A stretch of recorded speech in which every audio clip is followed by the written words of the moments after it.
সেদিন মিতা ভাবি এসছেন আমাদের বাসায় গল্প করতে।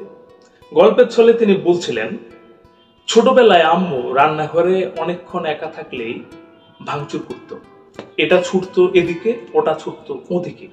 জিনিসটা খেয়াল করেছিলাম অনেকদিন পর।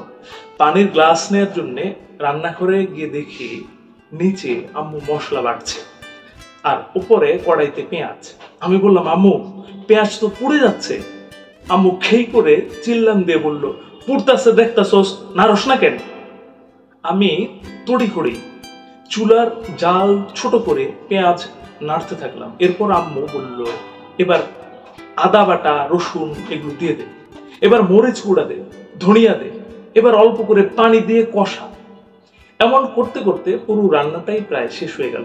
রান্না ঢেকে দিয়ে আমি চলে এসেছিলাম নিজের কাজে। একটু পর শুনি রান্নাঘর থেকে আম্মু আবারও চিৎকার করছে। পেঁয়াজ নেড়ে দেওয়ার জন্য আম্মুর একজন মানুষের দরকার ছিল। সেই মানুষ না পেলেই আম্মু অস্থির হয়ে যেত, পাগল প্রায় হয়ে যেত, যেমনটা এখন আমি হই। ভাবি, কেউ রাঁধতে না জানলে আলু ছিলে দিক, ছিলতে না জানলে ধুয়ে দিক, শুধু থাকুক পাশে।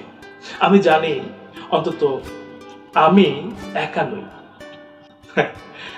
এসো দুজনে মিলে করি। এই বাক্যটার মধ্যে যুদ্ধ থামানোর ক্ষমতা আছে, ভেঙে যাওয়া বাঁধ আটকে দেওয়ার ক্ষমতা আছে, ধ্বংসস্তূপের নিচ থেকে তাজা গোলাপ বের করে আনার ক্ষমতা আছে, হাজার বছরের জমে থাকা বরফ গলানোর ক্ষমতা আছে। আমরা বুঝতে চাই না, অকৃতজ্ঞের মতো প্রশ্ন করে বসে, আলু ছিলার জন্যও কি হেল্প লাগে? তাহলে জীবনে ভাত খাবা কি করে? মিতা ভাবির এই গল্পটা আমাকে আসলে খুব ভাবিয়েছে, তাই আপনাদের সঙ্গে শেয়ার করলাম। তো বন্ধু, আজকে এখানে শেষ করছি।